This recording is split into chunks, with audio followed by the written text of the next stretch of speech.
All right. So if you're just checking in, mostly I've been saying turn your stuff in. I think that I've graded all the stuff you turned in. I really haven't looked at quizzes. So if you turned in a quiz a little late, um, it may not have been graded. Remember that there are, I don't even know how many points, 300 points. There we go. 300 points available in the class. And if you'd like an A, you need 270, and then just take 30 off after that. So 240 for a B, 210 for a C, and fewer, yes, fewer, you can count them. Fewer points than that, you really don't care about because you wouldn't be passing, and that's not cool. Also, I do tend to make comments on your work, and I was thinking I may have made some comments over the weekend that I wonder if I really meant to say that. And occasionally, like I'll misspell something. So sorry, because I'm not great at typing. It's not that I can't spell. I really can't type.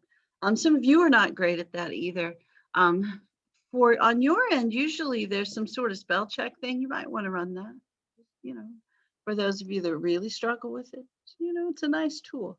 I know that, pot and kettle, because I just said I occasionally, so I'm no, no shade there. I'm just saying. Um, Here's a thing that I came across more than once when I was reading your papers, and you know, I I didn't know. I may have commented a couple of times, and then I thought, you know what, I'm just going to stop commenting about this and just say it out loud when we have class. And it's not anything bad. It was just sort of a historical thing that I saw a couple times, two or three or four, about the founding fathers, and people mentioning that no one ever told them that George Washington was a slave owner, or it wasn't mentioned in class. And it's like, well, here are my thoughts about that. Thought number one, you really don't cover the early part of US history very often in your academic career. That's just the truth. I think it's probably third grade. My guess is your third grade teacher is not going to go into great depth talking about slavery. They're just hoping you learn how to read, and they just want you to know who George Washington is. So he's going to be founding father, cherry tree, noble guy. It's kind of the myth, the legend version of history in third grade, which, to be fair, is probably appropriate. We probably don't want them going into too much depth or showing you Schindler's List or something like that. It's probably a little much when you're 7 or 8 or however old you are at 8. Okay.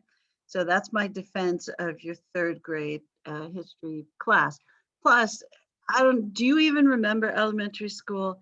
Not really my thing. My college roommate teaches those young kids, and former college roommate, clearly I'm not in college anymore. I'm old. And my niece teaches young kids, and they just want them, not to pull things out of their body orifices and eat them. They want them to learn how to read. They want them not to touch each other too much in the COVID era. Um, they want them not to cut each other with scissors, that sort of stuff. That's why I give them a little round scissors. So honestly, it's a minor miracle if the kids learn how to read, do a little bit of math, and that. So yeah, we can't be mad at third grade teachers. Your eighth grade teacher, that's the other time you get the early part of US history. They got a lot of stuff to cover. Plus, you were such a goofball in eighth grade that I might blame you rather than your history teacher, because you were going through puberty, wanting to know why your hair doesn't look like everybody else's hair, um, noticing that boys and girls are different. I mean, I don't know what you're doing in eighth grade, but my guess is you're not seriously studying history. Now, I know you may have had the eighth grade teacher as well. They had you act things out. I don't know how you, please. I actually did have some students who said their eighth grade teacher had them act out a slave ship reenactment. It's like, dear Lord, no, no. So I don't know. I don't want to defend your eighth grade teacher too much because they probably did go over it a little bit, but and then in 11th grade, you probably didn't talk about it more than a day, probably any history before the Civil War, unless you took an AP class. And if you took an AP class, you went over it. But I will say, none of this stuff's really a secret, but you have to choose to read about some of it. And I get that our history education probably is not thorough enough. I get that. I agree with that. But you guys are busy taking, I don't know, algebra 2 in 8th grade. I don't know why. It's kind of early for that stuff. Or, 5 other classes you probably don't really need. If we just taught you to read and write, do some history, basic science, basic math, and taught you those things really well, I'd probably feel happier. But they don't put me in charge of stuff. So I don't know. I wish you knew more about early US history as well. I wish you got a fuller picture. I will say that, very few things are a secret historically. I know, in the news recently, a lot of discussion of the Tulsa massacre. I grew up in Joplin, Missouri, which is probably the biggest, closest town to Joplin that's large is Tulsa. We knew, it's local history, I suppose. That's big enough. It should be. It was Rosewood, I think, is the other town that had a similar thing in Florida. And I know that, my students and I talked about that a little bit. But, the truth is too, we go over so many things so quickly that if you were looking at your phone one day or trying to get ready for your math test instead of paying attention that day in class, yeah, so all that stuff's tricky. And it's also tricky to figure out what to do with that knowledge that Washington was a slave owner and Jefferson also, and that Washington and Jefferson freed some slaves, but not all, or freed some, but then they got willed to other people or sold to pay off debt. Or, if you read Jefferson's notes on Virginia, you're going to wonder, like, how could somebody say all men are created equal and endowed by their creator certain early and unalienable rights, and then say some other ridiculous stuff that he says in Notes on Virginia. I don't know. They're men of their time. It's not ever to excuse anybody doing anything they shouldn't do. I mean, we should all look for the right thing to do, rise above our time, notice what people are doing wrong in our era and try to fix it.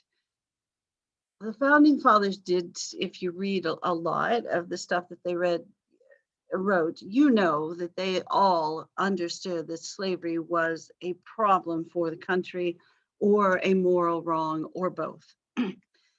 They thought that preserving the country was more important, or preserving the unity of the North and South to start the country was more important than fixing slavery. That's the conclusion they came to, right or wrong, clearly wrong in the modern era. I mean, I don't know anybody who says, no, it would have, it's fine that we didn't fix slavery when we did. I don't know anyone who, well, I shouldn't say that. There probably are people who think that. If they think that, I'm sure they haven't expressed that thought to me. But I read, I know there are people who think that.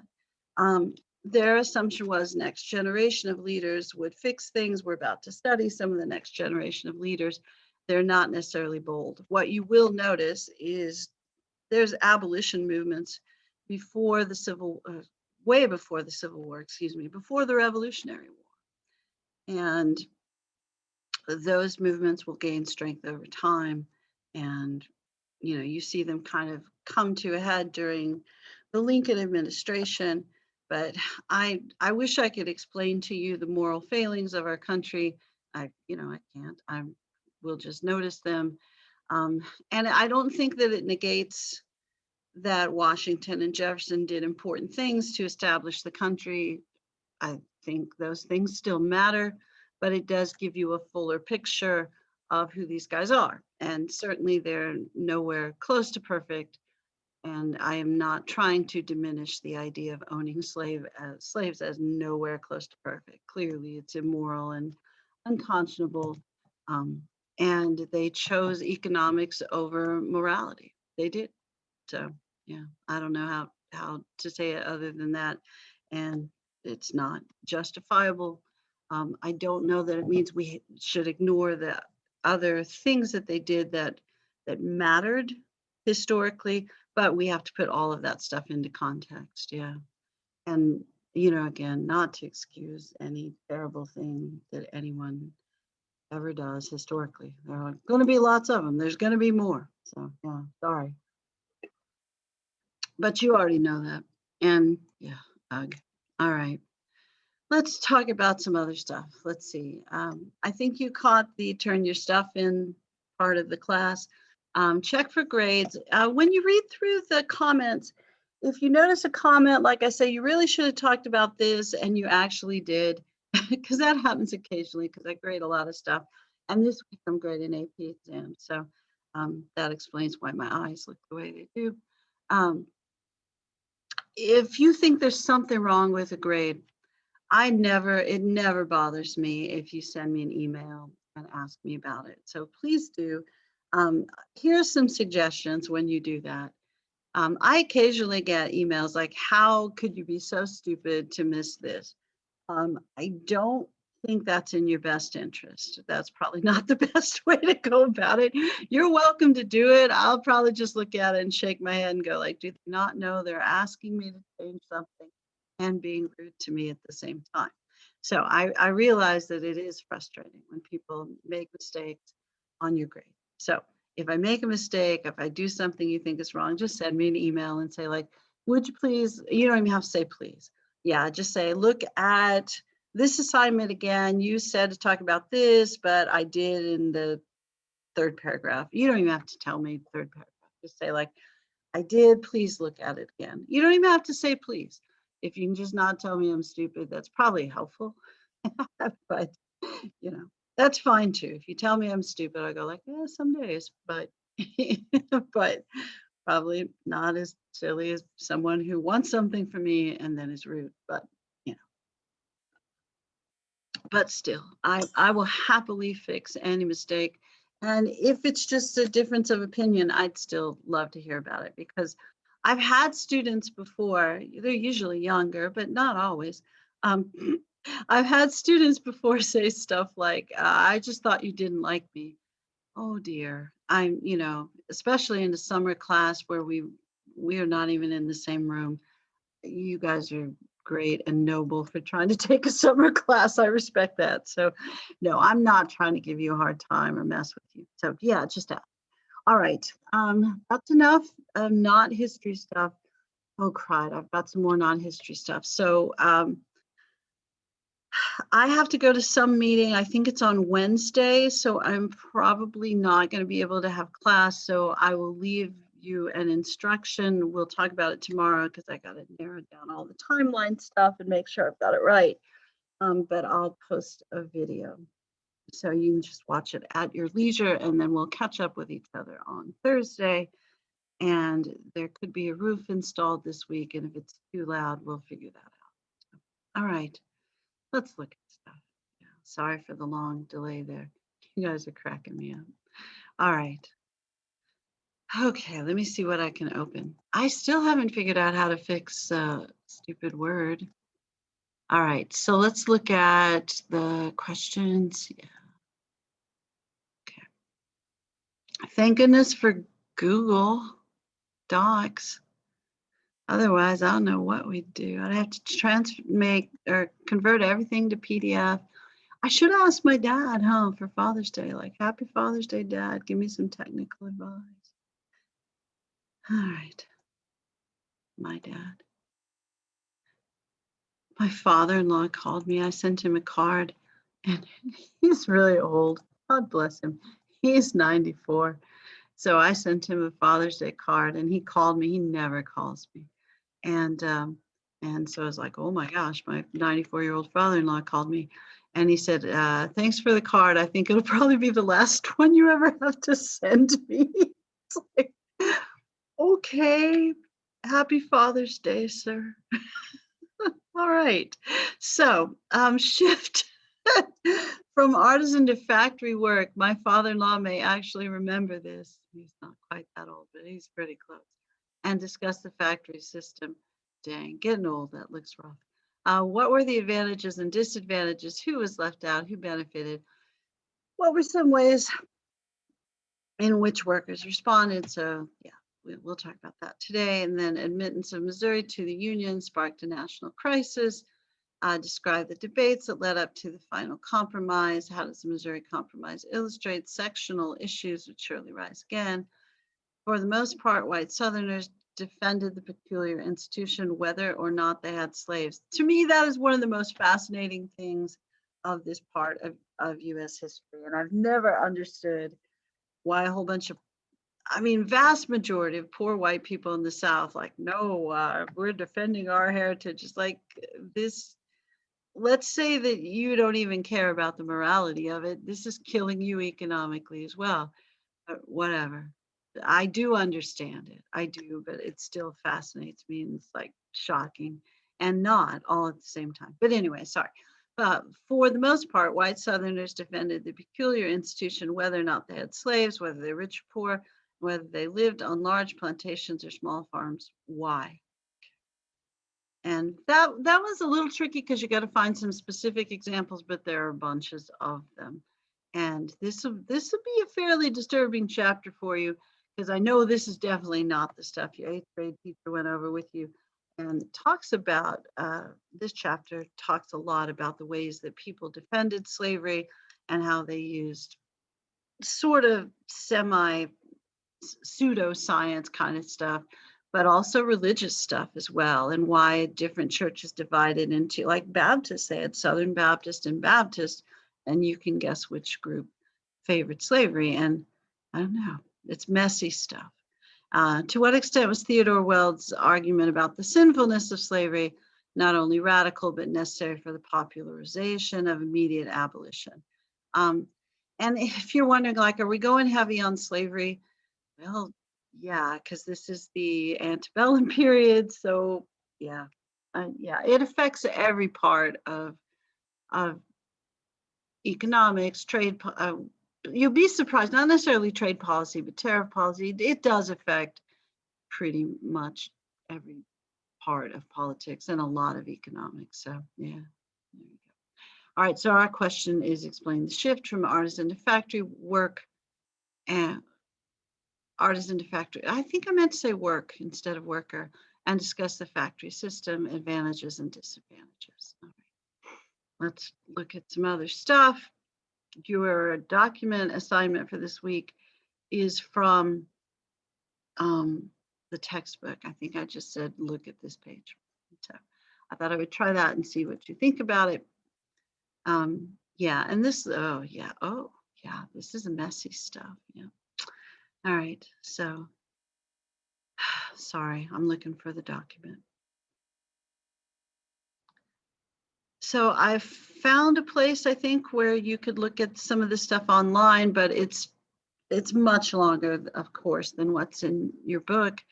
And then there's a background. I had trouble finding, I don't know if people just didn't, because this is a widely published, it's more, not really a book, but sort of like a magazine or chronicle or something like that.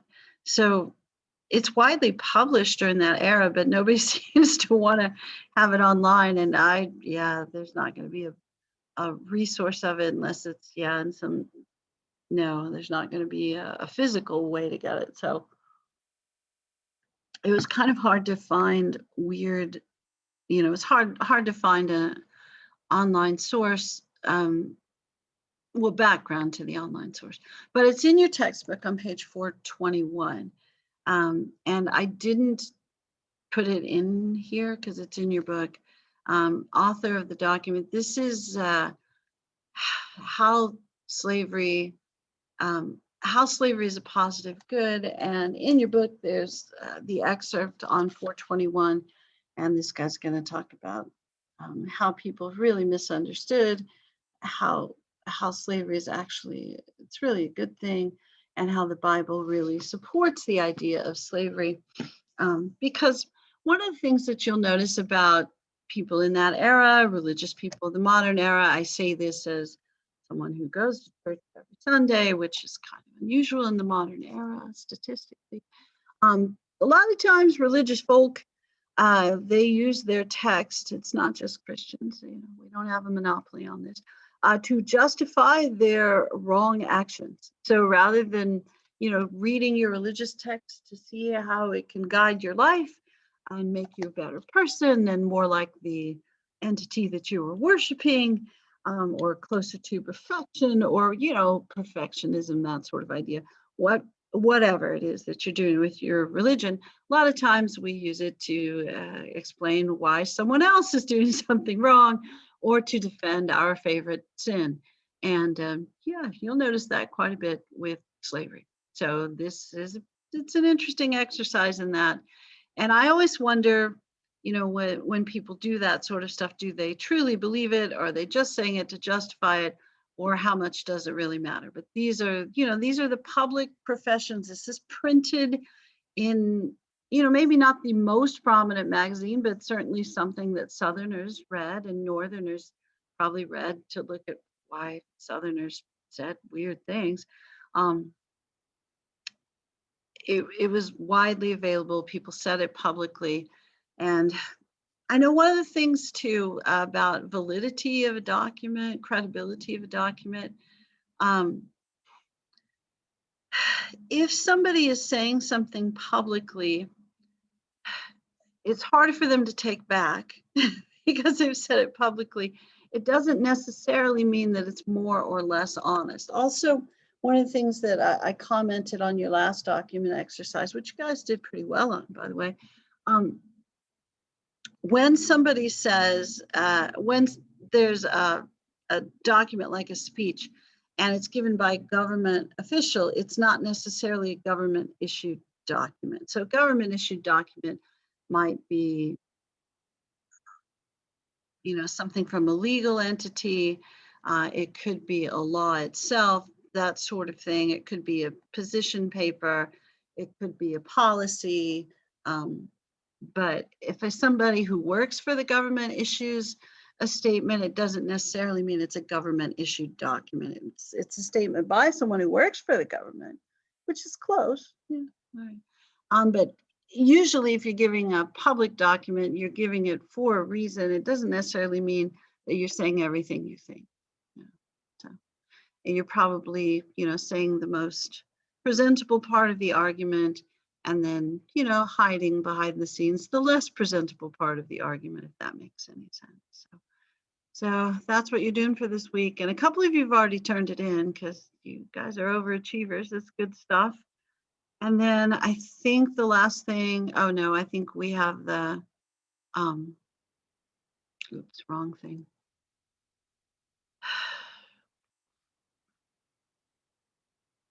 The list of things to study for the quiz, which, I know you realize by this point is posted. And hopefully those lists are helpful. Your quiz grades are pretty good. So makes me think the list is helpful, or you just, I'm asking reasonable questions or something else.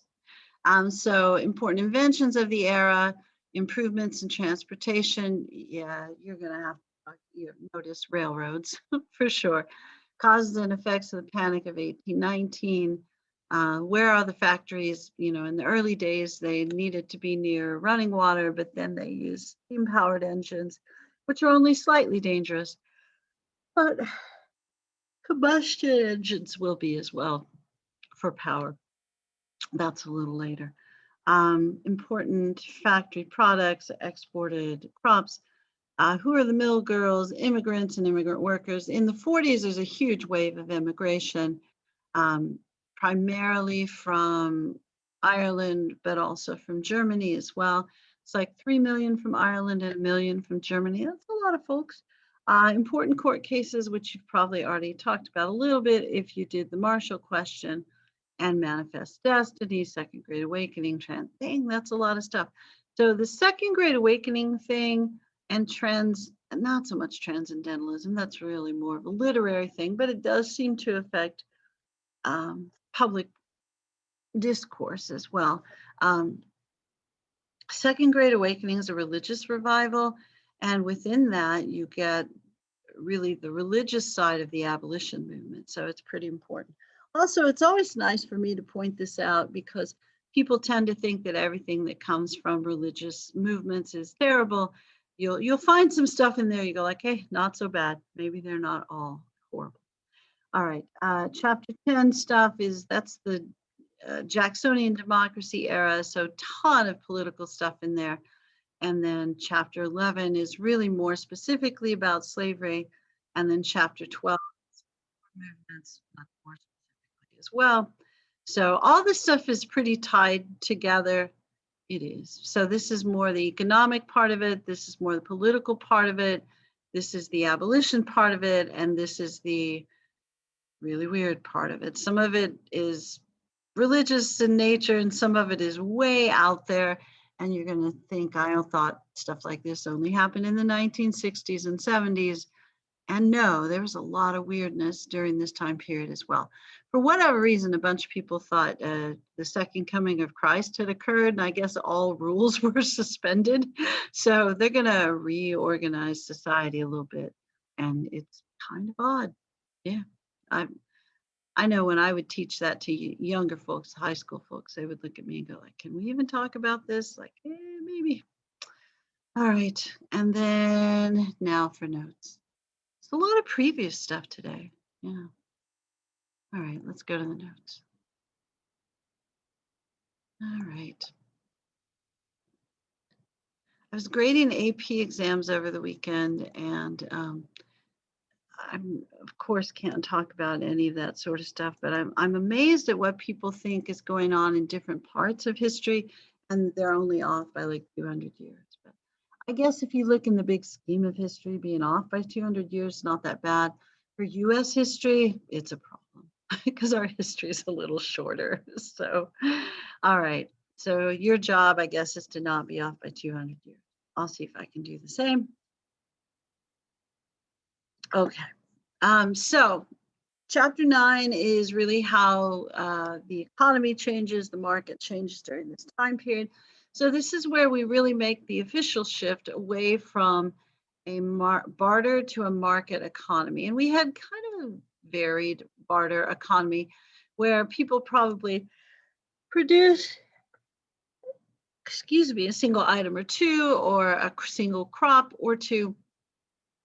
And they did that and then sold the excess to buy the other things that they needed. I mean, the idea that anybody is completely self-sufficient, I don't know. It's been probably a really long time historically since that was true. If you needed tools or clothing or any kind of manufactured good, you probably can't make all that stuff yourself.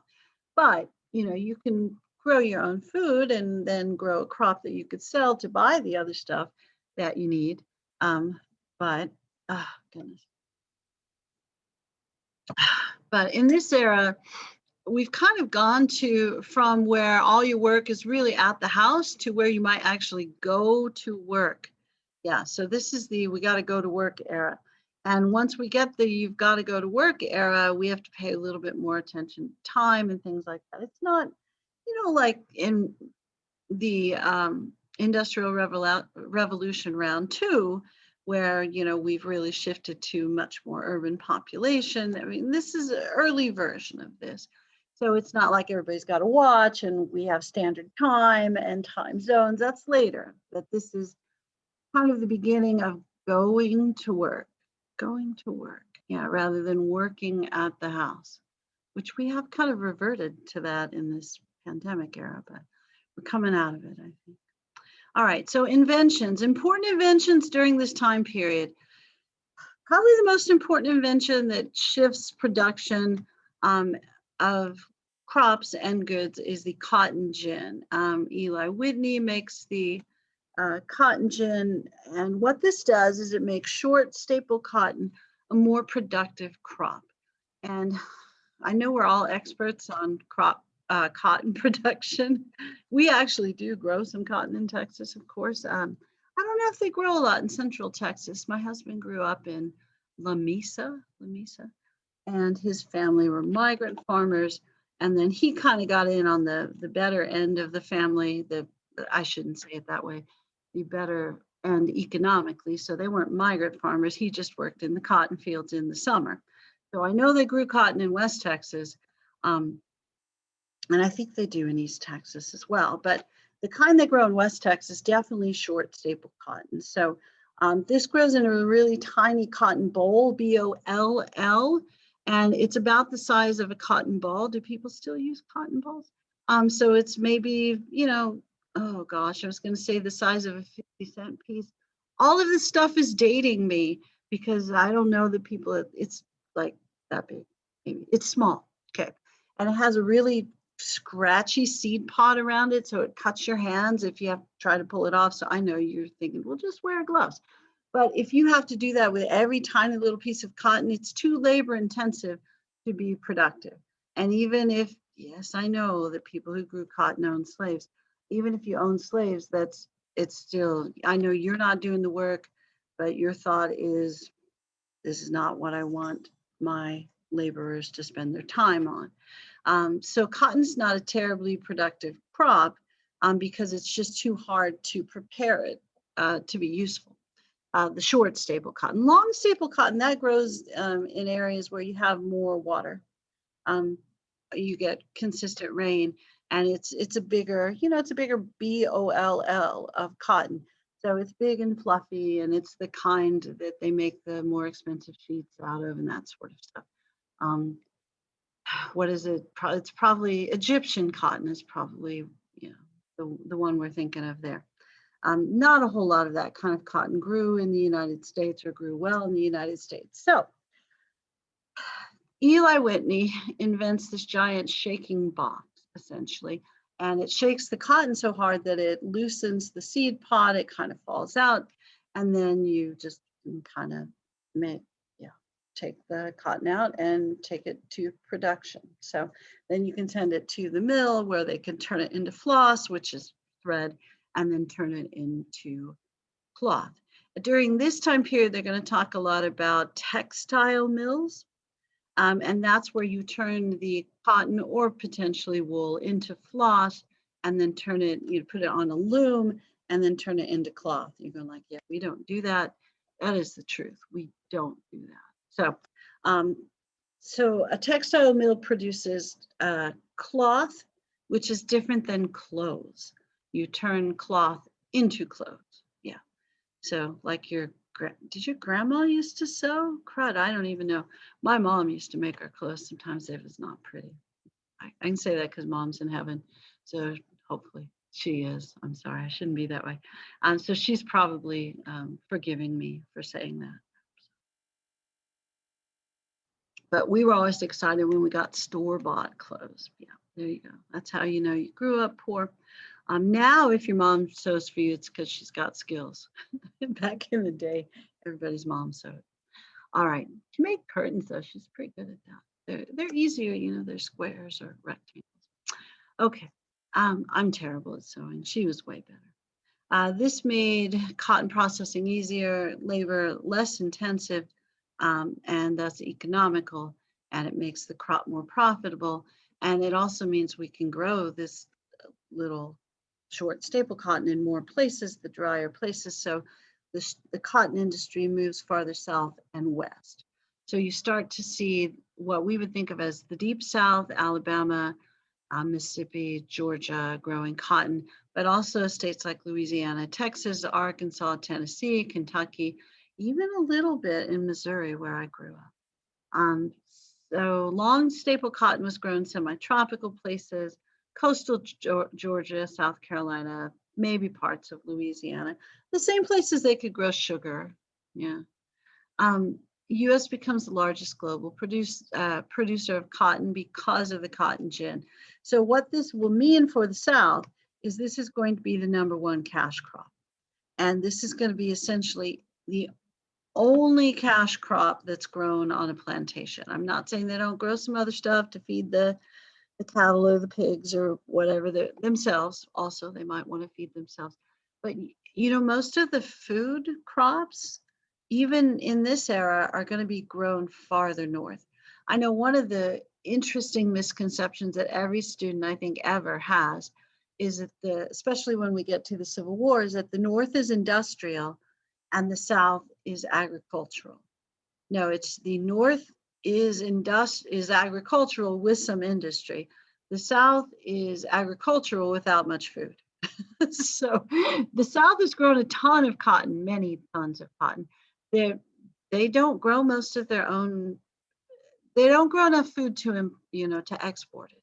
So a lot of the grain crops grow in the north. That's primarily I think they call it the Old Northwest, but it's those states right below the Great Lakes where they grow, where do they grow there? Corn and wheat and sorghum and yeah. All right, Ohio, Indiana, the vowel states. Yeah, Ohio, Indiana, Illinois. Yeah, they're all named from Native American tribes, to honor the people whose land we took. So there you go. The U.S. becomes largest global producer of cotton because of the cotton gin, and they're milling the cotton more in England and France, turning it into cloth, and then we're importing that back. And then we will start to develop some manufacturing, which of course is the point of this chapter. Now, people in the South will grow a lot of cotton because you can make a lot of money from growing cotton during this time period. There will be some Southern-based economists who will say this is a problem because if the economy ever changes and we are completely dependent on cotton as our source of income, then we have an enormous problem. And I think in the modern era, we've seen some, like the very modern era, the last couple of years, we've seen some similar issues. Because you live in the United States, that a lot of our basic manufacturing occurs outside of the United States because our country has some laws that other countries don't necessarily have about what you have to pay people, how safe the workplace has to be, that kind of stuff. So the truth is, in countries where they can exploit laborers more than we can in the United States because they don't have as many laws, they can also produce stuff cheaper, so much so that it's cheaper to import manufactured goods from those countries. So we've done a lot of that. And then in this pandemic era where shipping has slowed down or certain things are only produced overseas, like whatever those chips are that go in the new cars, the microchips, or personal protective stuff, which we noticed about a year ago, if all that stuff's produced somewhere else, it could potentially cause us a problem. If you're overly dependent on a certain crop or source or something like that, you could potentially have a problem. This is what economists were saying about the cotton industry, and the people in the South went, yeah, we don't care. We are making so much money. It just doesn't matter. We're not planning for the future. We're wealthy now. That's the way we like it. So there you go. All right. No sense planning for the future. The future will come whether we plan for it or not. Eli Whitney also is credited with, helped invent, got the patent for interchangeable parts, which means factory production of goods is more possible because you don't have to make the entire thing at once. You can make pieces of stuff and then assemble it. And that's going to be important. Usually associated with the manufacture of weapons during this time period, but certainly used for other, especially metal kinds of things. Yeah.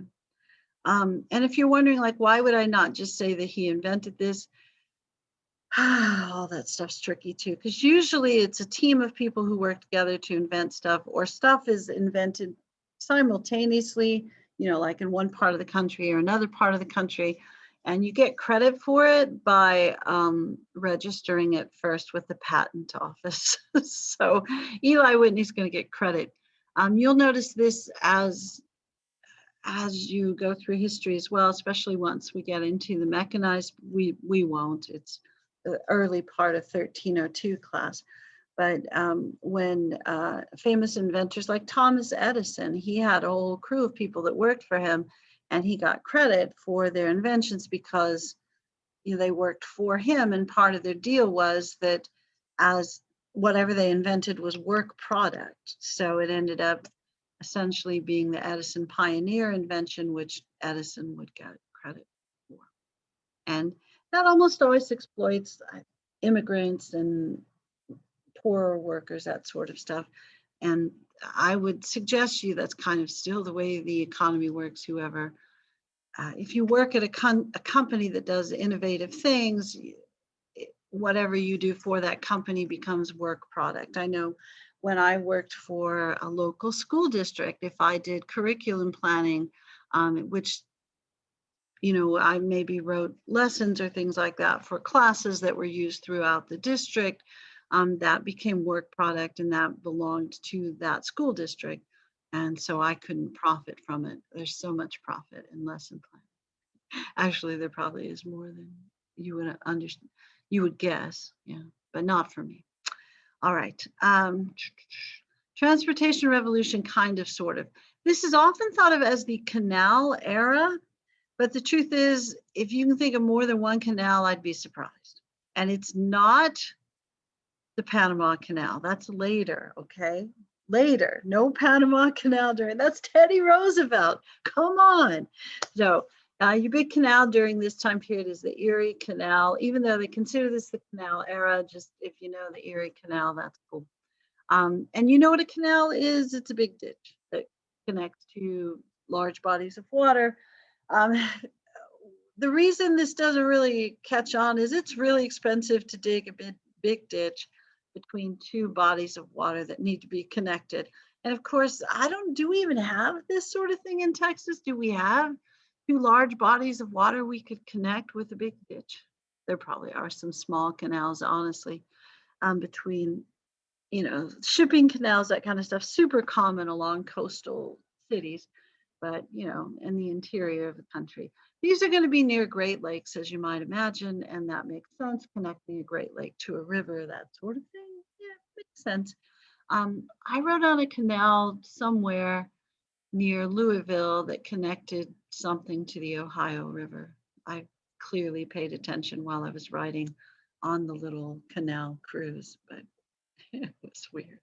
All right, but canals are essentially big ditches that connect two or more bodies of water. They're expensive, difficult to build. We don't have great technology during this time period for construction, but they can really help certain regions economically. Most important canal of the era was Erie Canal, financed by New York State. Canals are way too expensive for individuals to pay for them, so usually they're publicly financed. So states or maybe federal governments do this from time to time. This connected Lake Erie, the Hudson River. It makes New York City more important for commerce than it had been before. It makes it the most important city for commerce. It had already been the most important, center of finance. And it makes a link between the Ohio Valley, Old Northwest, and East Coast. And that's where all the food is. That's why that matters. And New York City is a big city, so getting the food to the city through the canal is going to be cheaper. But we're not going to build many canals because they're expensive. Yeah, and they're also tricky to maintain. But yeah, Erie Canal, most important one. All right. And it is the canal era, but if you can think of more than one, I'd be surprised. Other important advances, railroads are sort of important during this time period. So just notice that we're starting to build them. The problem with railroad production during this era is it's really hard to make steel, and iron is not that great. Iron will rust or change shape, apparently. Well, you know this a little. If you use a comal, you got to heat up the tortillas. And if you overheat that thing, it cracks. Have you noticed that kind of thing? I know my mother-in-law has the comal with the little crack in it, but it's probably her grandmother's or something. So she still uses. Plus, she's from that generation where if you can still use it, you don't get a new one. Yeah. So anyway, but iron, yeah, it cracks and breaks and stuff like that. It changes shape during extreme temperatures if it's either too hot or too cold. So you don't want to make your railroad tracks out of that. You want to make them out of steel. And steel, an alloy that's super hard, expensive to produce in that era. Clearly, not so much in the modern era. It's easier. But chemistry. We figured some stuff out.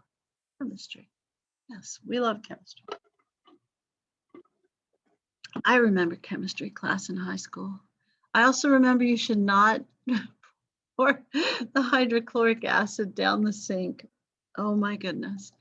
Yeah, that's why they lock up the chemicals in your era because of my generation. So apologies.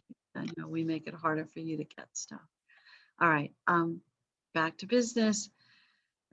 So railroads are starting, they mostly connect cities or parts of cities during this era. They're not going to be very regional. Oh, because it's too expensive to make the steel and the iron's not as durable. So you start to see a little bit of railroad production. This really starts to kick off in a bigger way during the Civil War. By then, we're a little bit better at steel production. And then post Civil War, actually during the Civil War is when we're planning the Transcontinental Railroad. So this is kind of the up and coming thing, but this doesn't really kick off until we're better at making steel. I feel like I've highlighted something here. It must be important. Steamboats. Yes. So railroad's kind of the up and coming. It's the wave of the future. It's the electric car, maybe. I don't know. But the steamboat is the thing that people are using during this era. Now, I realize not everybody has a steamboat. Most people didn't. But it's the most important advancement for transportation, not transportation like we're going on vacation transportation, but transportation like I wish I had some of that food from that part of the country, or the stuff they make in that part of the country. I wish we could buy it here, that sort of transportation. So for commerce, this is going to dramatically decrease the cost of commerce and increase the speed of commerce. It's like Amazon for its time period, the steamship. Amazon for its time period. But it does help you get stuff faster, not to your house, but certainly to markets where it can be turned into something that you could buy perhaps at a store. So that's credited with increasing the speed, lowering the cost of commerce as well. We usually give Robert Fulton credit for this because he got to the patent office first, of course. But you're putting a steam engine on a boat. We often used river systems to ship products during, before this time period. It's just, it really just worked better downstream. Going upstream was very difficult. You just couldn't do it. So you could ship stuff from one market to another as long as you went upstream. To get it the other way, oh my goodness. Apparently Supreme Court rulings are coming out right now because they keep popping up on my computer.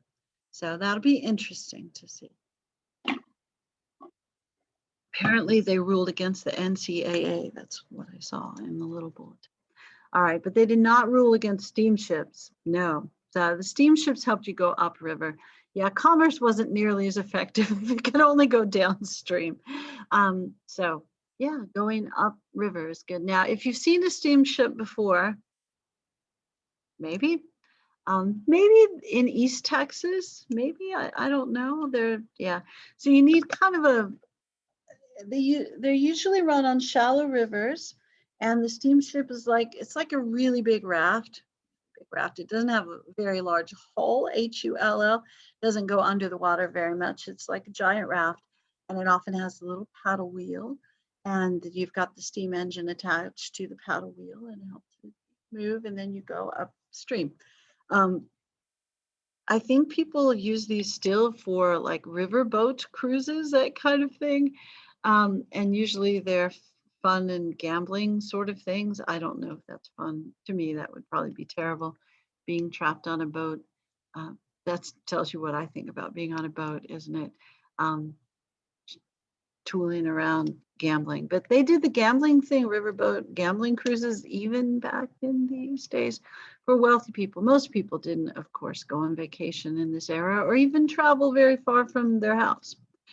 So steamship commerce, steamship is really more for commerce rather than travel, although you could travel a little if you were wealthy, but most people didn't travel. It's really to get stuff both upriver and downriver.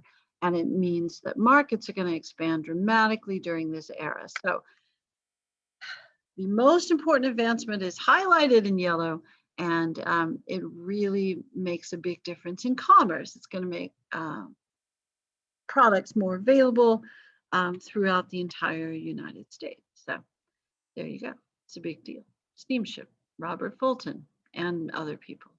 He got to the patent office first. All right, roads and bridges. Roads and bridges. Well, roads. The roads are like country roads now, like roads in, I don't know where, Iowa. Have you ever gone to Iowa? I remember my husband and I went to visit my brother who lived in Iowa for way too long. No offense, but if I wanted to visit him, I had to go to Iowa. No, if you're from Iowa, you go like, why is she dogging my state? It's a giant cornfield. It is. So there's a lot of dirt roads, and I can remember we'd just gotten GPS a long time ago, and it said go through Farmer Brown's yard, and there was a dirt road through Farmer Brown's yard, and it made GPS. Yeah, so they still have those kind of impacted dirt or crushed stone kind of roads in the country. Not fancy paved roads like we have now, but we didn't have a lot of roads during this time period because one, we don't have any cars. So the road is for horse and wagon travel. And two, it's really expensive to make the roads. Wouldn't want to work on a road project in this era. It'd be so much work. Crush stone, I don't know how you and your big sledgehammer are crushing stone. There are other ways, of course, but steam powered hammers, what they would use during this era. But yeah, we have a national road, but it's not very national. It goes from Pennsylvania to Virginia. Those states are right next to each other. And it's also why we didn't necessarily pay for the extension of the national road because it wasn't very national. Yeah, there you go. It's hard to build a road during this era. It's expensive to maintain a road. I think it is still expensive to maintain a road, but not like back then because, at least we can get the materials in this era. I usually paved with crushed rock, which is expensive to create and transport. Bridges are covered wooden structures, and you had to pay a toll to go on the bridge. And these are often privately owned, and people could make a lot of money from those, but only if they were in the right area, because most people didn't travel on roads during this time period. And this is not really a westward expansion era, in the way that we think of, with the Oregon Trail, that kind of stuff. That's a little bit later. So those roads, they're not really built. They're created by traffic, that sort of thing. These roads were built intentionally. And, unless you're in an area where there's a lot of commerce, which might be the Virginia, Pennsylvania kind of area or New York, these roads are not going to be terribly profitable. And it's also why we don't create a national road, because honestly, there's no need for one in this area, because there's not a lot of commerce that goes overland, and they're expensive to make. And if you do the crushed rock thing, a good rain will take care of that. So then you got to go back and redo it anyway. Yeah. So yeah, it's expensive. Got to fix it. They're hard to maintain. Not going to be profitable, and usually not well used. So the thing during this time period, I don't need to tell you again, do I? Steamships. That's the most important thing for commerce.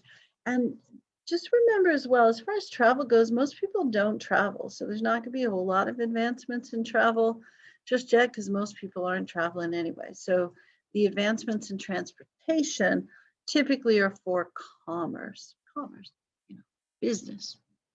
All right. Let me scroll down just a bit, see what we have left. Oh, we still have stuff to talk about, don't we? God, we have a lot of stuff to talk about. Who made this chapter so big? Whose idea was this? All right, so roads, there we go. Do you guys have any questions at this point? Are we still together? You guys good? Everything's fine? I know somebody had to go to work or something, but you gotta go to work, you gotta go to work. I think I'll pause because honestly, I'm just tired, and check the roll really quick. All right, thanks for the pause there. Back to the notes, hopefully. All right. So why would people go west during this time period? And where is west? West is always relative in U.S. history, so it's got to be the time period. West is my area where I grew up during this time period, Missouri. Yeah, so west is really north of Texas during this era. So this is Louisiana Purchase kind of west. And I know we explored farther than that, but so current Midwest is west, and then a little bit farther west, maybe. But not too many people are headed that direction because that's where Native Americans live. And we also didn't believe anything important existed in the West during this time period. So our, they would call it Indian policy, but is that everything west of the Mississippi is crap, so Native Americans can have that. That's not how the official policy was worded, although it would have been shorter. But everything west of the Mississippi is crap, so the Native Americans can have that. And then the east is for white, east of the Mississippi is for white people because it's better land, it's good farmland. They called that stuff west of the Mississippi the Great American Desert. and it's some of the most productive farmland in the world, but it's also that Great Plains area where the deer and the antelope play and the buffalo roam, and nobody was growing stuff there because that's not what Plains Indians did. So the soil hadn't been tilled, they really hadn't used it for cash crop agriculture before. Oh, here's another thing. It wasn't so, I think it wasn't necessarily from your work this weekend, but I remember reading a lot of, it may have been the other stuff that I'm grading, a lot of people concerned that when we have this westward expansion, that we see this incredible deforestation in the United States. And I was reading some other articles that talked about how we probably have more trees now in the United States than we've ever had in our history. I have no idea how you would quantify that, but there are certain parts of our country where, you know, most of the state's just a forest. You just don't happen to live in one of those. So we have lots of trees. It's just we don't have them all in the same places. Where I grew up, lots of trees, but just slightly farther west in that Great Plains area, no trees at all. And if there were any trees, it was because there's a river. Yeah, because, you know, that kind of soil didn't support it. But there's still some pretty heavily forested areas. And because, you know, in the modern era, if you own a lumber company, you would like to have trees forever because you'd like to have profit forever. You also don't clear cut and not replant. You know, they want to, you know, so forest management is fairly, you know, crucial if you run a company like that. But we'll go through an era in our history. It's not necessarily this era, and it's certainly not the era we live in, but it's probably right. It's probably my parents' era where that was more of a concern. I think we've realized that conservation and business kind of go together. I think we've realized that, kind of, sort of. All right, back to business. So when people are moving west, they aren't necessarily clear cutting things or destroying the environment. We're still small enough that we don't have a massive environmental footprint during this era. And again, it's kind of that World War II era where things get a little messy and then we have to clean up. All right. So people are moving west because the farmland in the east is too expensive. Just the truth. So west is probably west of the 13 original colonies, you know, initially, and now west is closer to the Mississippi River. So Midwest, Kansas, Missouri, Iowa, Nebraska, Oklahoma, people are moving close to there, not quite there. So it's more like Kentucky, Tennessee, definitely Ohio, Indiana, that region. So they still have some trees. You can also grow things. Most of the farmers who move west are middle class. Poor people don't move west to get cheap or free land because the trip's expensive. So that's another thing I would always have students go like, why didn't poor people go to the West when we were giving away land, which, you know, was taken from Native Americans, I know, because poor people can't afford to move. Yeah, no, it's just the truth. So, and they probably couldn't pay for what you needed to improve the land. So farmers who move west are middle class for the era because they have to have enough to afford the trip, months worth of supplies. It's not like when you get there, you can go to H-E-B and buy stuff, or Tractor Supply, or wherever you go to buy stuff. Lowe's, yeah. Until their first crops come in. Yeah, you've got to have enough money to sustain yourself for at least a year. And most of us that would think of ourselves as middle class, I don't know if I have enough money to I maybe because I live cheaply. Um, do you have enough money to sustain yourself for a year if you were without income? That's a tricky question. So, that you could do that much more cheaply during this era, I promise, but still you would have to have some money. And a lot of the people who emigrate to the West for farmland are going to be these German immigrants, not all of them, but some of them, because the German immigrants tend to come with a little cash, whereas the Irish immigrants just come. They don't have any cash. They're escaping a situation where there's no food and no cash. So, all right, immigration during the era. So I guess the main point here is people are going west to look for cheaper farmland. And this is, once the Louisiana Purchase is explored more, and honestly, once we find gold in the West, that's when you're going to see much more intensive westward expansion. Once we realize the West isn't just crap, so we can take that from Native Americans as well. Dang, I know, policy, it's rough stuff. All right. So people are immigrating from Europe during this time period for a couple of reasons. From Ireland because the potato famine, which is really hard on the Irish economy, and it's the staple crop. And if there's not any of it, not only do you not have any food, you don't have any money. And Ireland, is not well. The people from Ireland are not well treated by their government, at least that's their feeling. So they figure we'll just go somewhere else and start over. Maybe we can get our own land or work in a city. Irish immigrants primarily moved to cities. So potato famine in the 30s and 40s, and primarily the 40s for the potato famine.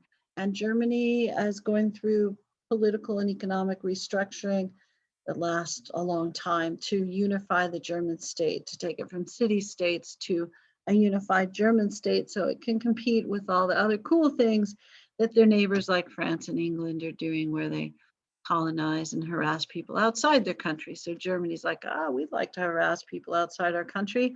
Let's get together and do that. So the people who felt like they were going to lose in this political and economic restructuring said, let's take the money and run. So the folks who are leaving Germany during this time period see that however they're making their money, either from their land or something they feel like is going to get confiscated, either their business profits or their land, going to get confiscated by their new government. They go like, man, let's just get the cash and go. So they do. And the United States seems like the place to go where you can, cheap land is readily available, where you can potentially move to a city, start a business. The economy is starting to really increase in this era. So people with some money or people who were desperate thought, well, this is the place to go. All right. And the transatlantic trip is also much cheaper during this time period. And sometimes for the poorest people, prospective employers would advertise and they would say, come work here and we'll pay your passage over. So it's like a more modern version of indentured servitude. So they would have to agree to work for that company for a while. They'd still get paid, but they'd get paid poorly, and they'll notice that once they get here. Yeah. So transatlantic travel, more efficient, affordable. Mostly immigrants come without formal education, without assets, and they're basically unskilled. And a lot of Catholics as well with Irish. Now, I know we've talked a little bit about anti-Catholicism, and that sort of moderates a little during the American Revolution and the Republican period, the early presidential era. This will intensify some of the anti-Catholic sentiment because you will see lots and lots of Irish folks moving into a handful of major cities, competing for jobs in an era where there's no minimum wage. So when you have a massive influx of immigrants, especially in an era where there's no minimum wage, sometimes they're not welcomed with open arms by everyone, even though employers clearly are going to benefit from their presence. The people who are competing with them for jobs are not always excited to see them. That would be my understatement of the day.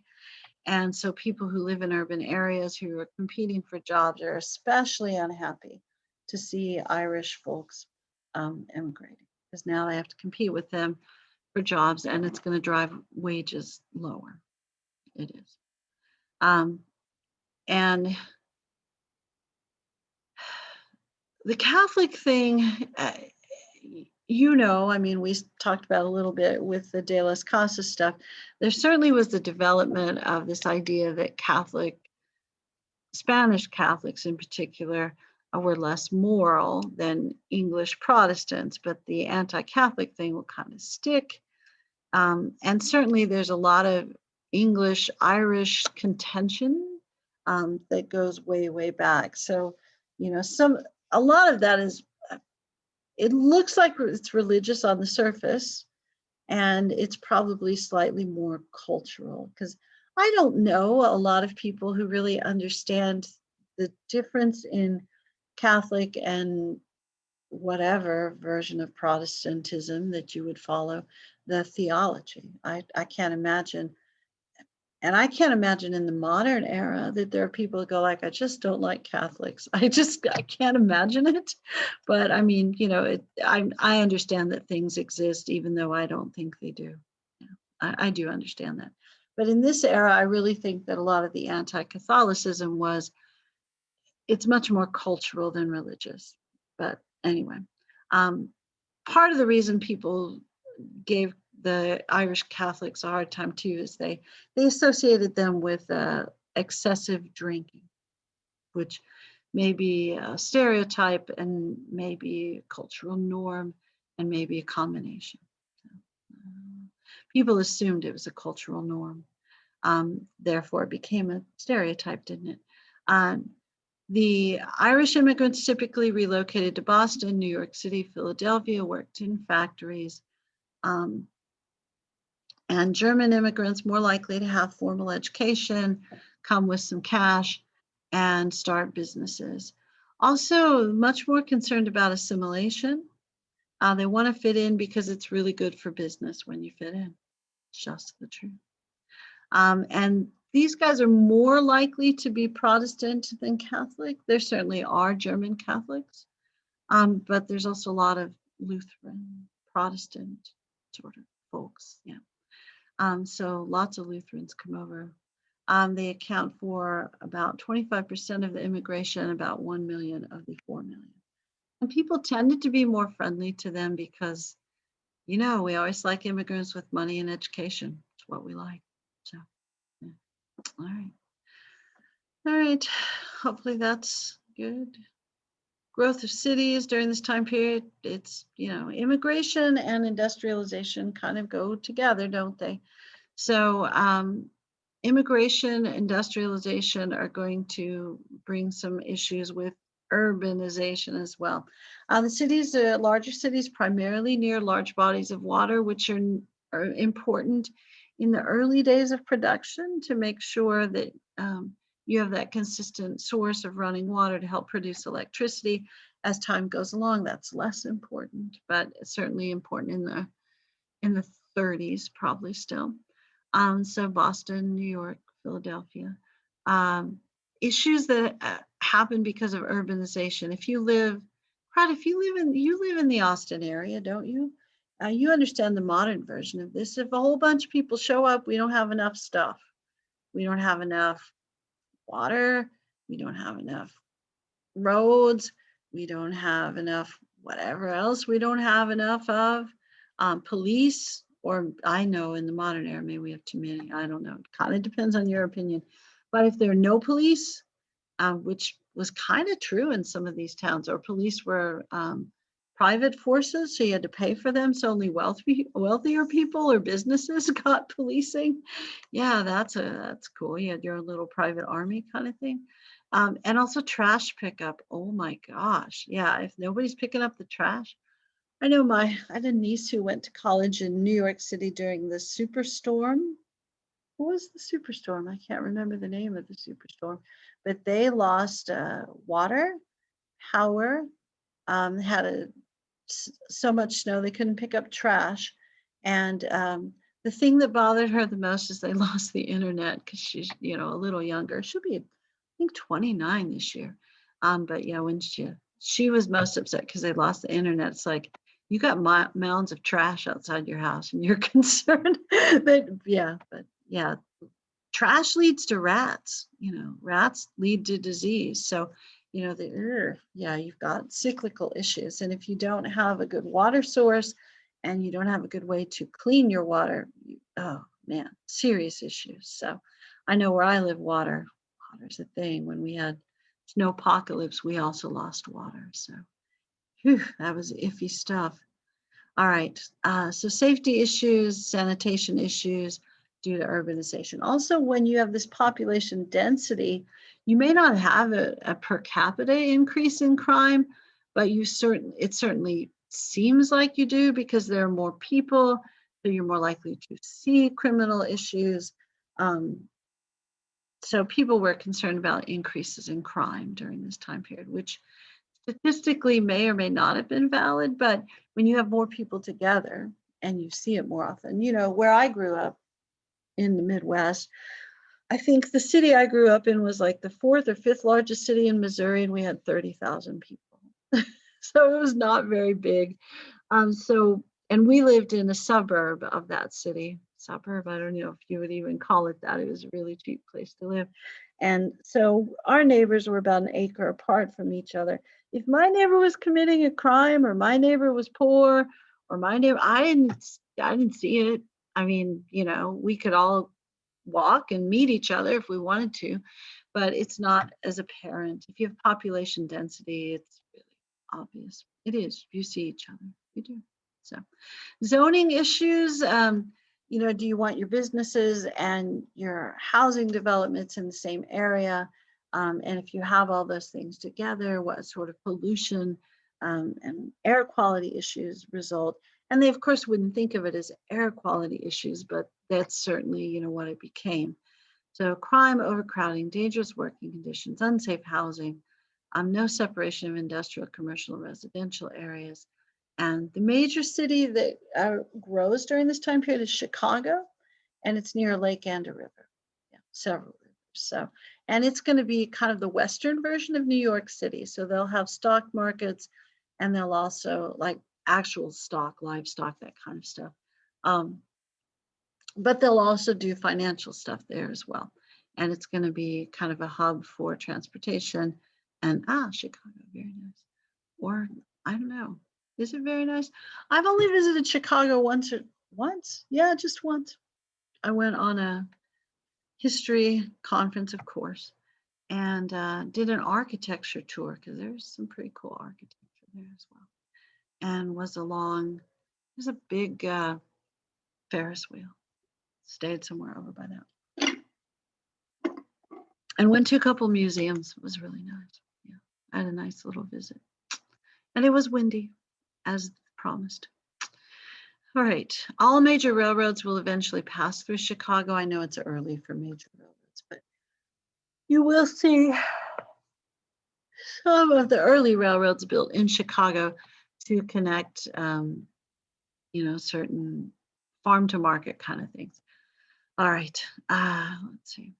So Chicago is going to become a hugely important city. The Supreme Court during this time period, I feel like we've talked about Marbury versus Madison. A couple of you talked about that nicely in your question. Marbury versus Madison establishes judicial review. And, part of the reason Marbury thought he would win his case is that John Marshall also got his job as an appointment from John Adams, only his appointment got delivered and Marbury's didn't. So declaring a federal law unconstitutional becomes kind of the major thing the Supreme Court does. That's why there was a little news flash right during class about whatever in the NCAA. Did you see the court rulings the other day? Let's see, one kind of a further, more conservative states or Republican governors keep sending parts of the Affordable Care Act to the Supreme Court. And so the Supreme Court said, enough, conservative states and Republicans, we're down with the Affordable Care Act. It was just a little part of it. and then foster care agencies in Philadelphia, if they're church related, do, yeah, some discrimination, anti-discrimination, and the court said, you can't force a religious foster agency to adopt,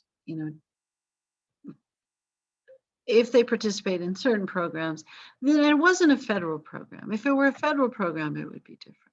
Yeah, I don't know, but I think those rulings were, yeah, pretty narrow. And I do think, I know we're not supposed to be talking about the Supreme Court, but I think they're interesting.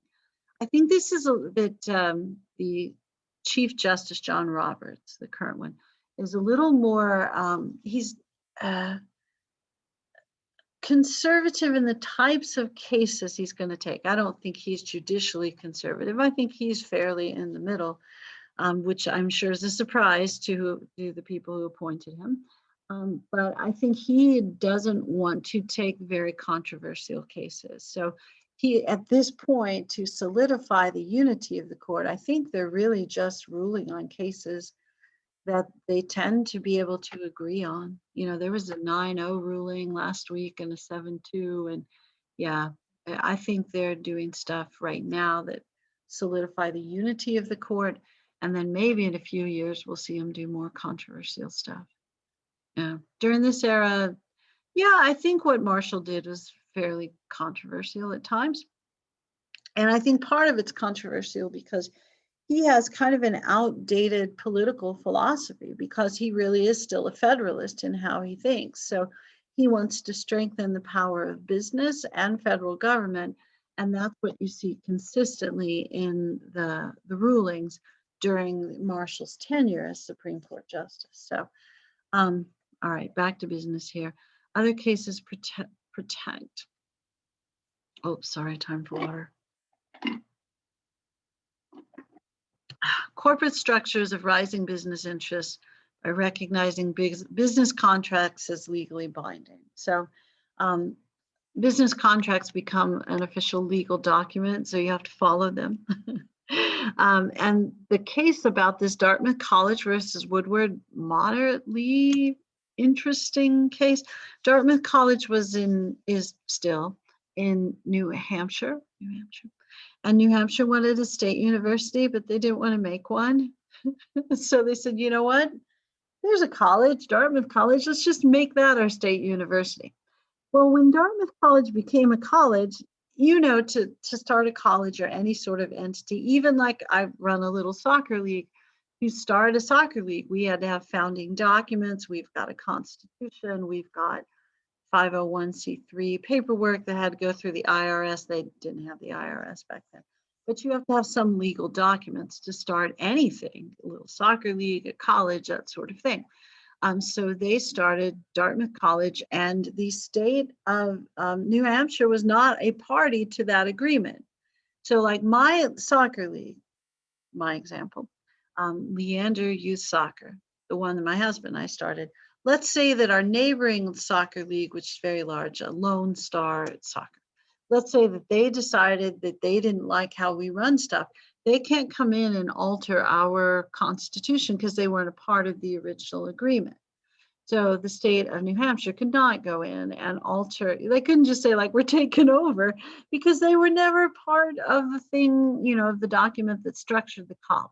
So Woodward was someone who worked for the state of New Hampshire, who drew up the agreement. Yeah. So business contract, legally binding, and can't be interfered with by a government, state or federal, unless somebody violated the law in creating that document. Yeah. All right, it's why lawyers have so many jobs in the United States. The court also recognized the supremacy of federal law over state law in McCullough versus Maryland, where the state of Maryland decided they would really like to tax the branch of the national bank that was in their state, and the federal government says we don't pay state taxes, and so they went to court, and the Supreme Court said no, if there's a conflict between federal and state law, then federal law wins. So supremacy of federal law. It also kind of reconfirms the idea that the national bank is constitutional, because they could have just said, you know what, national bank's not constitutional anyway, so we don't even need to discuss this case. They do that from time to time. And the ability of Congress to regulate interstate commerce is Gibbons versus Ogden. This is a case where two companies get steamship monopolies granted to them, and the same, it's the Hudson River, the part that borders New York and New Jersey. So the state of New York gave a monopoly to one company, the state of New Jersey gave one to the other, owned by Gibbons and Ogden. They went to court to say like, oh, my monopoly should count. And the Supreme Court, curiously, or maybe not, for the time period, doesn't even care about monopoly. They just say, you know what, that's a shared state boundary. That's Congress's decision, not the state decision. So there you go. All right, more stuff. Dang, there's a lot of stuff in this chapter. Whose idea was this? All right. Oh, look, we have notes. Oh, that's so helpful. Look, we have notes. It's good about your question. I was thinking ahead last semester, wasn't I? The role of women, the cult of domesticity. Not a huge advancement in women's rights during this time period. I'm sure you're shocked by this. I'm sure you're shocked by this. But women are going to get more involved in reform efforts during this time period and the following one. And that was seen as an acceptable role for women because they're supposed to be the keepers of purity and morality, that sort of stuff. Because we are just much more moral by nature than men are, I'm sure. Yeah. So they're expected to be the keepers of home and purity. And if they were exposed to the outside world, outside of church, the outside world would corrupt them, and then they would know the evil things that men know, and then they would become just as evil and corrupt as men. Yeah, and that would ruin the moral fabric of society if we all behaved like men. I know it's sexist day here in class, but that also means that women are kept conveniently at home and out of the workplace and out of politics so that their opinions, aren't going to matter legally. Yeah, and again, the bonus, of course, if there is a bonus of this, is if you don't have any rights, you don't go to jail, but then you don't have any rights. So I would definitely not want to exchange the bonus. Yeah, it's not that much of a bonus, is it? All right, so women are more likely to go to church statistically during that time period. I would suspect that's probably still true. According to historians, the historians are interested in church kind of stuff, especially in this era, because it's so much involved with reform movements, which are much involved with politics. So, and they also like the demographics of stuff like this, more of a sociological study, I suppose. But their conclusion about why women go to church more than men, the historical version, the societal version is women are more moral. The historian version is they're going to die sooner. So they want to know God because they're going to meet him sooner. Because yeah, they have shorter lives. All right, shorter lives, and that's because of childbirth, of course. All right, so you start to see the beginning of reform movements. There's a whole chapter about reform movements. So, and cult of domesticity, that's not like an official group. You didn't join it, you didn't have an ID card, it wasn't, there wasn't a leader or anything like that. I can't remember, I don't know why I can't remember the name of the historian who wrote about this, but she wrote about it, I think, in the 80s, and she labeled it the cult of domesticity. So now when we talk about it, we talk about it as the cult of domesticity, the idea that, women are supposed to be, make sure everybody's healthy and happy and safe and all that kind of stuff at home, and be better at nutrition and making clothing and all the stuff that women are supposed to be good at.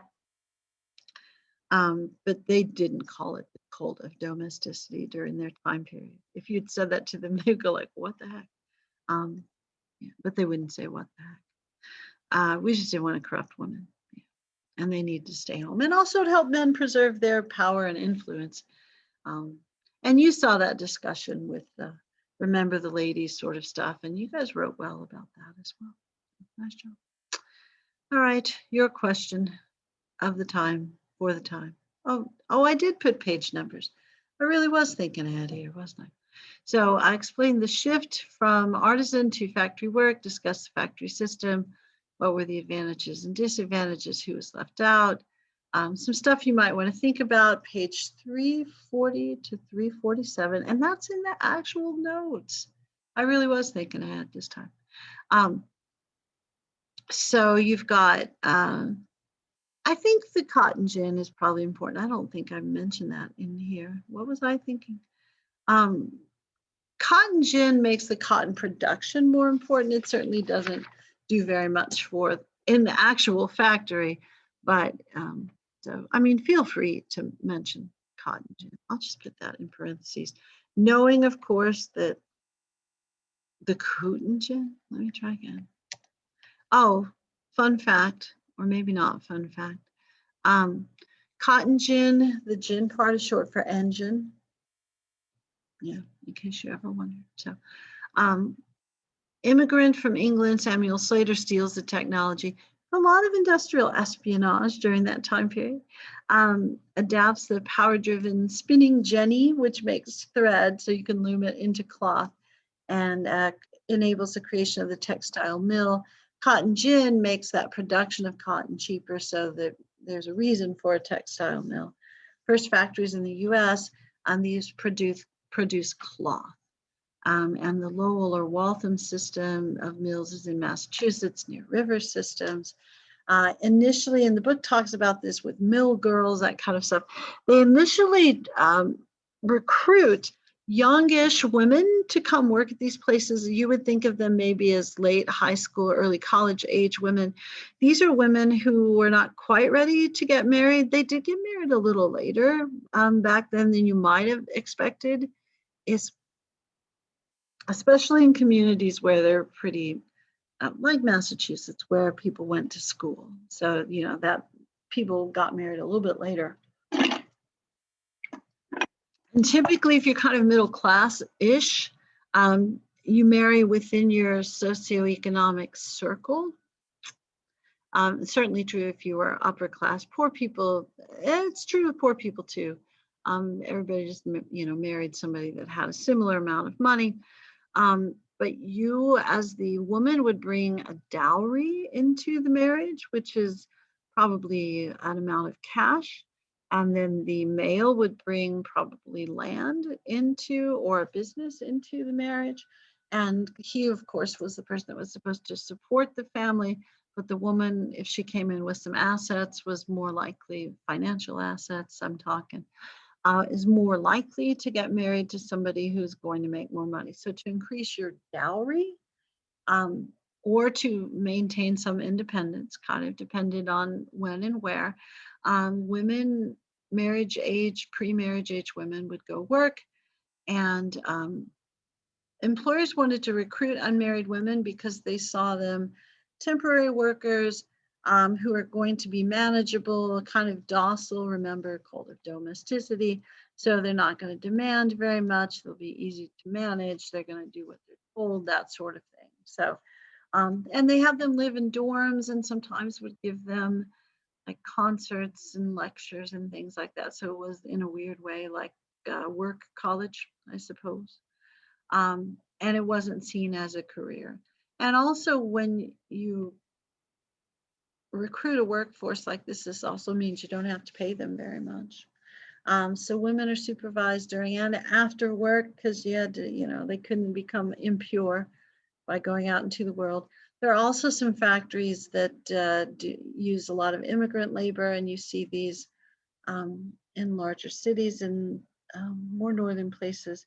And also they talk quite a bit in this chapter about Porkopolis, Cincinnati, because they're starting to produce, they're starting to have meat production plants because people are living in cities, so they probably don't have as many chickens and cows in the yard. Do you have a cow in the yard? Probably not, but maybe, I don't know, wouldn't be the yard, would it? All right, so primarily women.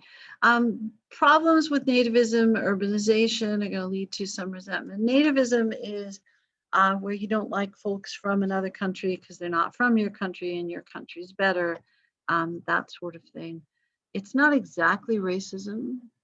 It's just my country's better than your country, and people from your place are not as cool as people from my place. But it surely can go together with racism and, cultural. I don't know what the word would be. We'll go back with nativism. That would be the word. And urbanization, of course, as people move into cities. And, some of the folks born in the US not excited because the folks aren't assimilating quickly. So those, can be some of the issues. But if you look on those pages, probably help you if this is the question you choose to answer.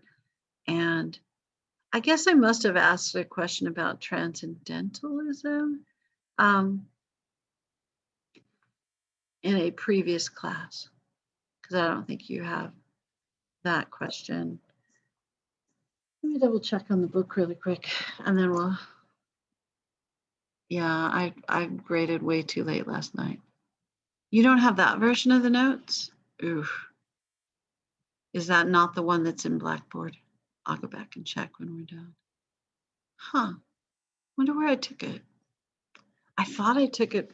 Oh, well, I will double check. I can post this one, I think. If I turn it into a PDF, I can probably post it. I bet I can. All right, but I'll look. All right. Sorry, I just wanted to check the. Oh, the book does kind of at the end talk about the beginnings of a labor movement. And there are going to be some women in the mill girls who kind of rise up and say, we're not going to put up with this. You're mistreating us, that sort of thing. And I did completely skip the whole Second Great Awakening thing. What the heck? So there is a section about Second Great Awakening and Transcendentalists. So let me mention a couple of things quickly. Maybe, no, I'll just mention really quick. So this is the era where we start to develop the idea of manifest destiny. Maybe that's why these notes have been here. Because God wants white Americans to take over the entire continent. How do we know that was the truth? Yeah, it doesn't say that in the Bible, in case you're wondering. That is going to be the basis of lots of unusual positions during this time period. Some guy, a guy named John O'Sullivan, is going to write in he's a oh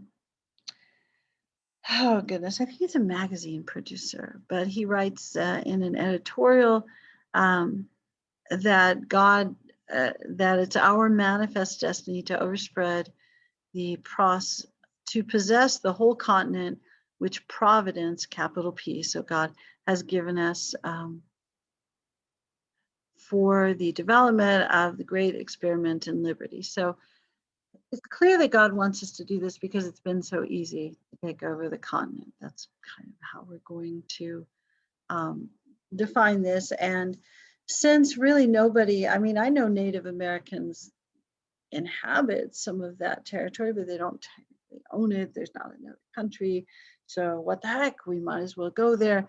Plus, our rapidly expanding population needs a place to go. Clearly, that's the place God intended because there it is and it's easy to take. And people are going to be okay with that idea because it really kind of fits where we're headed politically and economically. So, why question it? There you go. If you're wondering, are there going to be some people who say, this is an immoral or unethical thing? There's a handful of them, but it's really a small number. And that's not going to be a big movement for reform during this time period. Transcendentalists are like Emerson and Thoreau, and it's that Poe era, but Poe is definitely not a transcendentalist. We typically think of Emerson and Thoreau. Hawthorne, not a transcendentalist either, even though he's from the same time period. But these are folks who think that individual judgment and individual development is probably more important than the judgment of like the moral or ethical judgment of society, that you are responsible individually for seeking out right and wrong, freedom, that sort of thing. They also seem to believe that you getting right with nature is going to lead you to better decisions as well. And I think he says right. Thoreau says something like right and wrong is determined by a majority of one. So you have to make your own ethical decisions. Thoreau, I think, is the one who goes to jail for a night or two because he was protesting the taxes for the Mexican War. So, but they are going to insist that moral and ethical judgment are going to be important, and individualism really matters. So that fits into the time period pretty well. You'll also see a religious revival during this time period called the Second Great Awakening. You may remember the initial Great Awakening with Jonathan Edwards and George Whitefield. This is more of a Charles Finney kind of thing. And if you were raised in evangelical circles, your preachers might have gone to Finney and Moody, I think. Moody's more of a later guy, but Charles Finney is an urban evangelist from upstate New York City, and that's where you're going to see the heart of this revival. And what emerges from this era also is the Church of Jesus Christ of Latter-day Saints, because Joseph Smith is from that upper New York area as well. This is going to be a more emotional expression of religion and a movement away from, it's probably the final movement, large movement away from predestination, the idea that you need to be converted to Christianity, that you need to make a decision, and that decision needs to affect your day-to-day behavior. So it's going to lead to all sorts of reforms, and the major preacher of that reform movement is Charles Finney, but you also see it in local churches or frontier revivals, that sort of thing. But the primary pushes that result from the Second Great Awakening, alcohol, they're opposed. So prohibition of alcohol or temperance, maybe a more moderate use or a prohibition of alcohol. The major push is a prohibition. And if you're thinking, oh, 18th Amendment, you know that happens later. But yeah, I mean, it's that sort of idea. Ending prostitution, women's rights sort of kind of as an extension, because many of these reformers are women and they're going to gain a lot of political power, and they're going to notice that to make moral and ethical changes, you need to make political changes. So you're going to see a push for women to get the right to vote, that comes out of this, and the abolition of slavery. Abolition of slavery is clearly going to be the most impactful reform of this group.